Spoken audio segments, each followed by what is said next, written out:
ನಮಸ್ತೆ ಸ್ನೇಹಿತರೆ, ಶಕ್ತಿ ಚಾನಲ್ಗೆ ಸ್ವಾಗತ. ಹೇಗಿದ್ದೀರಾ ನೀವೆಲ್ಲರೂ ಚೆನ್ನಾಗಿದ್ದೀರಾ ಅಂತ ನಾನು ಭಾವಿಸ್ತೀನಿ. ಇವತ್ತು ನಾನು ಮಾಡಿ ತೋರಿಸ್ತಿರೋ ರೆಸಿಪಿ ಹೆಸರು ಬೇಳೆ ಹಾಕಿಬಿಟ್ಟು ಪಪ್ಪು ಸಾರನ್ನ ಹೇಗೆ ಮಾಡೋದು ಅಂತ ತೋರಿಸ್ತೀನಿ. ಇದನ್ನು ಬಿಸಿ ಬಿಸಿ ಅನ್ನಕ್ಕೆ ಉದುರುದ್ರಾಗಿ ಮಾಡಿಕೊಂಡು ತುಪ್ಪ ಹಾಕ್ಕೊಂಡು ತಿಂತಾಯಿದ್ರೆ ಸ್ವರ್ಗ ಒಂದೇ ಗೇಣು, ಅಷ್ಟು ತುಂಬಾ ಚೆನ್ನಾಗಿರುತ್ತೆ. ಮತ್ತು ಸುಲಭವಾಗಿ ರುಚಿಯಾಗಿ ನಾನು ಹೆಸರು ಬೇಳೆ ಪಪ್ಪು ಸಾರನ್ನ ಹೇಗೆ ಮಾಡೋದು ಅಂತ ನಾನು ಹೇಳ್ತೀನಿ. ಅದಕ್ಕೂ ಮುಂಚೆ ಯಾರು ನನ್ನ ಚಾನಲ್ನ ಹೊಸ್ದಾಗಿ ನೋಡ್ತಿದ್ದೀರಾ ಪ್ಲೀಸ್ ಸಬ್ಸ್ಕ್ರೈಬ್ ಮಾಡ್ಕೊಂಡು ನೋಡಿರಿ, ಮತ್ತು ಬೇರೆಯವ್ರಿಗೂ ಕೂಡ ಶೇರ್ ಮಾಡಿರಿ. ಈಗ ಒಂದು ಕುಕ್ಕರ್ ತೊಗೊಂಡು ನಾನು 1 ಕಪ್ಪು ಹೆಸರು ಬೇಳೆ ತೊಗೊಂಡಿದ್ದೀನಿ. ಹೆಸರು ಬೇಳೆನ ಕುಕ್ಕರ್ಗೆ ಹಾಕಿಬಿಟ್ಟು ಚೆನ್ನಾಗಿ ಉರಿತೀನಿ. ಈ ಕೆಂಪಾಗೋವರೆಗೂ ಮತ್ತು ಒಳ್ಳೆ ಘಮ ಬರೋವರೆಗೂ ಕೂಡ ಹೆಸರು ಬೇಳೆನ ಹುರಿಬೇಕು. ಈಗ ಹುರಿದಾದ್ಮೇಲೆ ನಾನು 3 ಕಪ್ಪು ನೀರನ್ನ ಹಾಕ್ತೀನಿ. 3 ಕಪ್ ನೀರು ಹಾಕಿದ ಮೇಲೆ 1 ಟೊಮೆಟೊನ ಹೆಚ್ಚಿರೋ ಟೊಮೆಟೊನ ಹಾಕ್ತೀನಿ. ಈಗ 3 ಹಸಿರು ಮೆಣಸಿನ್ಕಾಯಿನ ಉದ್ದಾಗಿ ಕಟ್ ಮಾಡಿಬಿಟ್ಟು ಹಾಕ್ತೀನಿ. ಸ್ವಲ್ಪ ಕೊತ್ತಂಬರಿ ಸೊಪ್ಪನ್ನ ಕಟ್ ಮಾಡಿಬಿಟ್ಟು ಹಾಕ್ತೀನಿ. ಇಷ್ಟು ಹಾಕಾದ್ಮೇಲೆ ಟೊಮೆಟೊ, ಮೆಣಸಿನ್ಕಾಯಿ ಮತ್ತು ಕೊತ್ತಂಬರಿ ಸೊಪ್ಪು ಹಾಕಿದ ಮೇಲೆ ಮುಚ್ಚಳ ಮುಚ್ಚಿಬಿಟ್ಟು ಚೆನ್ನಾಗಿ ಮಿಕ್ಸ್ ಮಾಡಿಬಿಟ್ಟು ಮುಚ್ಚಿಬಿಟ್ಟು ನಾನು 3 ವಿಸಲ್ ಬರೆಸ್ತೀನಿ. ಹೆಸರುಬೇಳೆ 3 ವಿಸಲ್ಗೆ ಚೆನ್ನಾಗಿ ಬೇಯುತ್ತೆ. ಇವಾಗ ನೋಡಿ ಮುಚ್ಚಿಬಿಟ್ಟು ನಾನು 3 ವಿಸಲ್ ಬರೆಸ್ತೀನಿ.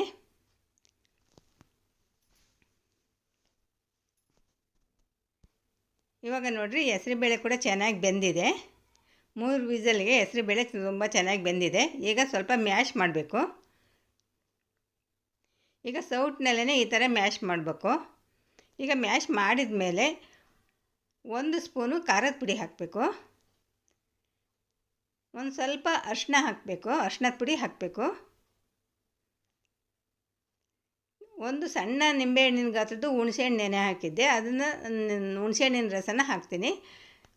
ಖಾರದ ಪುಡಿ, ಅರಿಶಿನದ ಪುಡಿ, ಹುಣಸೆಹಣ್ಣಿನ ರಸ ಹಾಕಿದ ಮೇಲೆ ಚೆನ್ನಾಗಿ ಮಿಕ್ಸ್ ಮಾಡಿಬಿಟ್ಟು ಇವಾಗ ಒಂದು 3 ಲೋಟ ನೀರು ಹಾಕಬೇಕು. ಒಂದು 3-4 ಲೋಟ ನೀರು ಹಾಕಿದ ಮೇಲೆ ಚೆನ್ನಾಗಿ ಮಿಕ್ಸ್ ಮಾಡಬೇಕು. ಮಿಕ್ಸ್ ಮಾಡಿಬಿಟ್ಟು ಒಂದು 10 ನಿಮಿಷ ಮೀಡಿಯಮ್ ಊರಿನಲ್ಲಿ ಚೆನ್ನಾಗಿ ಕುದಿಸ್ಬೇಕು.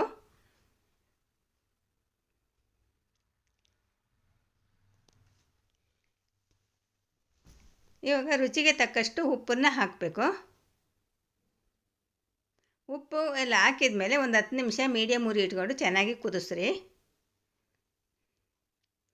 ಈಗ ನೋಡಿ ಒಂದು 10 ನಿಮಿಷ ನಾನು ಚೆನ್ನಾಗಿ ಕುದಿಸಿದ್ದೀನಿ. ಇವಾಗ ಪಪ್ಪು ಸಾರಿಗೆ ಒಗ್ಗರಣೆ ಹಾಕೋಣ. ಒಂದು 2 ಸ್ಪೂನ್ ಎಣ್ಣೆ ಹಾಕಿಬಿಟ್ಟು ಸಾಸಿವೆ ಜೀರಿಗೆ ಹಾಕ್ತೀನಿ. ಒಂದು ಅರ್ಧ ಸ್ಪೂನ್ ಸಾಸಿವೆ ಜೀರಿಗೆ ಹಾಕಿಬಿಟ್ಟು ಒಂದು 4-5 ಎಸಳು ಬೆಳ್ಳುಳ್ಳಿನ ಜಜ್ಜಿಟ್ಕೊಂಡಿರೋ ಬೆಳ್ಳುಳ್ಳಿ ಹಾಕ್ತೀನಿ. 1-2 ಒಣಮೆಣಸಿನ್ಕಾಯಿ ಸಣ್ಣದಾಗಿ ಕಟ್ ಮಾಡಿಟ್ಟಿರೋದನ್ನ ಹಾಕ್ತೀನಿ. ಬೆಳ್ಳುಳ್ಳಿ ಸ್ವಲ್ಪ ಕೆಂಪಾಗಬೇಕು, ಫ್ರೈ ಮಾಡಬೇಕು. ಇವಾಗ ಕರಿಬೇವಿನ ಸೊಪ್ಪು ಹಾಕ್ತೀನಿ ಸ್ವಲ್ಪ.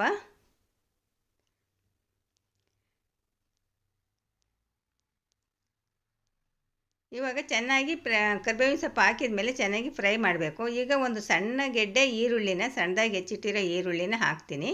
ಈಗ ಈರುಳ್ಳಿ ಹಾಕೋದ್ರಿಂದ ಪಪ್ಪು ಸಾರು ಎಕ್ಸ್ಟ್ರಾ ರುಚಿ ಕೊಡುತ್ತೆ, ತುಂಬಾ ಚೆನ್ನಾಗಿರುತ್ತೆ. ಈಗ ಈರುಳ್ಳಿ ಹಾಕಿಬಿಟ್ಟು ಈರುಳ್ಳಿ ಮೆತ್ತಗಾಗೋವರೆಗೂ ಕೂಡ ಫ್ರೈ ಮಾಡಬೇಕು.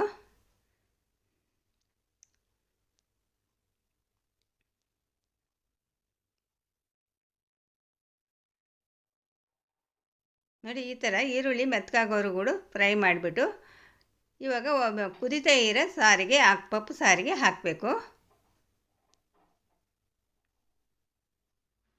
ಇವಾಗ ನೋಡಿ ಈರುಳ್ಳಿ ಮೆತ್ತಗಾಗಿದೆ. ಇವಾಗ ಕುದಿತಾ ಇರೋ ಪಪ್ಪು ಸಾರಿಗೆ ಹಾಕ್ಬಿಟ್ಟು ಚೆನ್ನಾಗಿ ಮಿಕ್ಸ್ ಮಾಡಬೇಕು.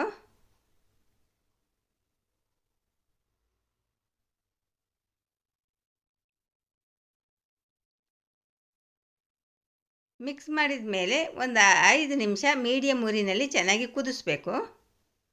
ಒಗ್ಗರಣೆ ಹಾಕಿದ ಮೇಲೆ ಒಂದು 5 ನಿಮಿಷ ಚೆನ್ನಾಗಿ ಕುದಿಸ್ಬೇಕು ಮೀಡಿಯಮ್ ಊರಿ ಇಟ್ಕೊಂಡು.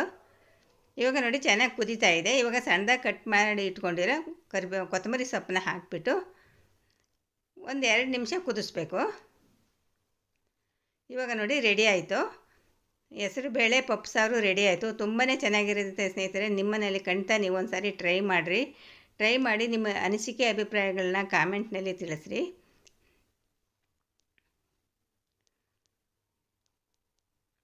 ನೋಡಿ ಇವಾಗ ರೆಡಿ ಆಯಿತು.